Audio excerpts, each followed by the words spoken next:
রাধে রাধে বন্ধুরা, চলে এসেছি আরও একটা নতুন ভিডিও নিয়ে। তো এর আগের ভিডিওতে তোমাদেরকে দেখিয়েছি যে মা কিভাবে তুলসী গাছগুলো লাগিয়েছে।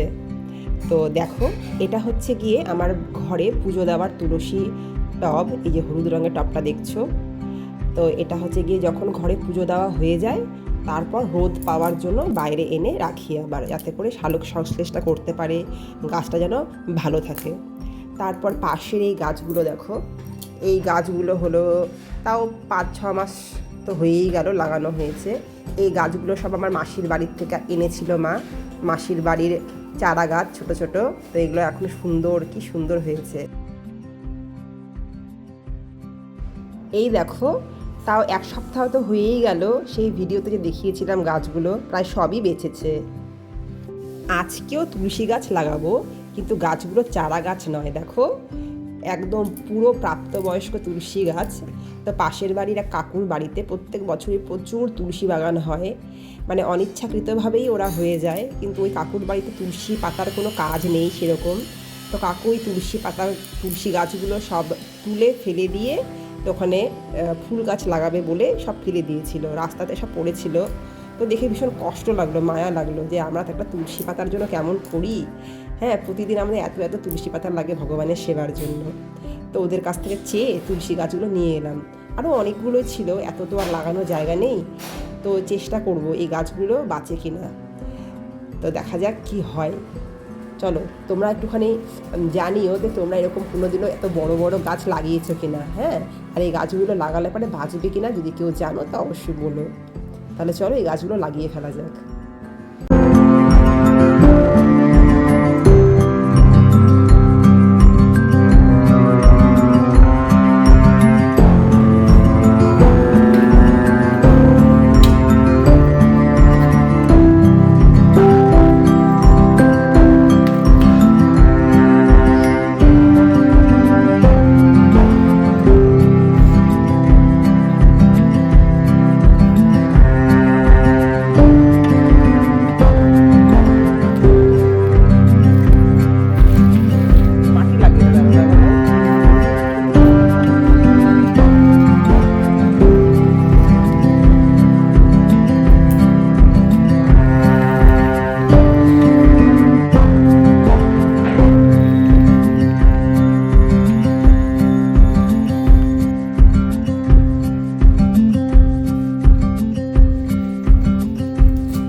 মা ওইদিকে বাকি তুলসী গাছগুলো লাগাতে লাগাতে চলো একটু তোমাদের সাথে শেয়ার করি আমার ছাদ বাগানের কিছু ফুলের গাছ।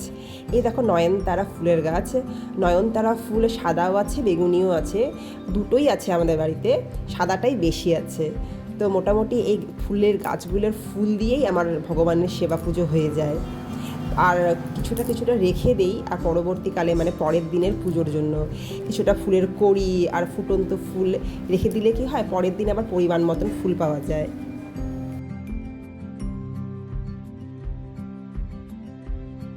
এটা দেখো শিউলি ফুলের গাছ। এই কার্তিক মাসের মাঝামাঝি সময় থেকে এখানে ফুল আসা শুরু হয়। প্রতিদিন না করে হলেও 10-12টা ফুল দেয় এই গাছটা। আর শিউলি ফুল তো ভীষণ ভালো লাগে, যখন নিচে পড়ে থাকে পুরো সাদা আর অরেঞ্জের যে কালার কম্বিনেশনটা ভীষণ ভালো লাগে।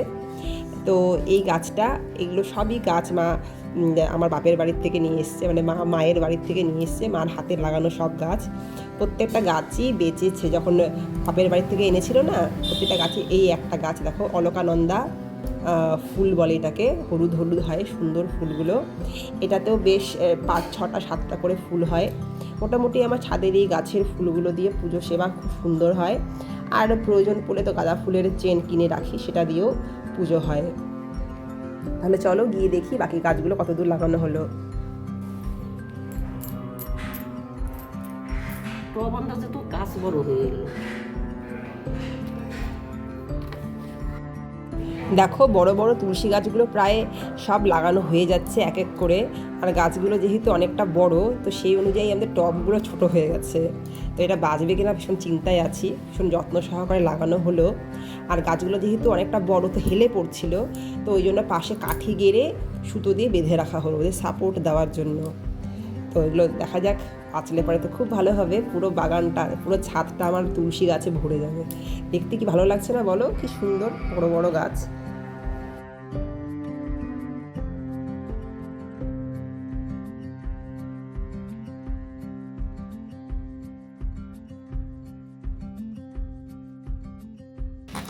বড় বড় গাছ বেশ অনেকটাই আনা হয়েছিল, সেই অনুযায়ী টব কম হয়ে গেছে। তো এই জন্য বাকি যে গাছগুলো ছিল শেকড় শুদ্ধ, তো সেইগুলোকে একসাথে একটা টবের মধ্যে বেশ অনেকটা মাটি দিয়ে এইভাবে রাখা হলো।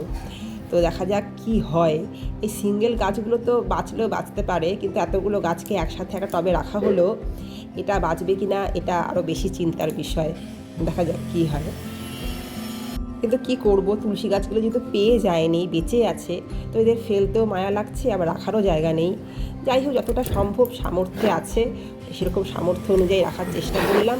এখন দেখা যাক তুলসী দেবী থাকে কিনা।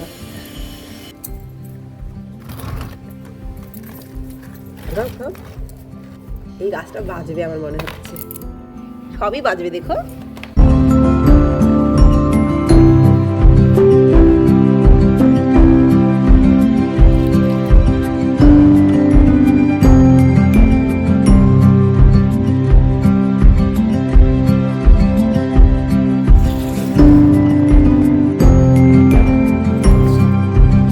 বড় বড় শেকড়যুক্ত গাছ তো সব লাগিয়ে ফেলেছি, কিন্তু এই গাছগুলোতে শেকড় নেই।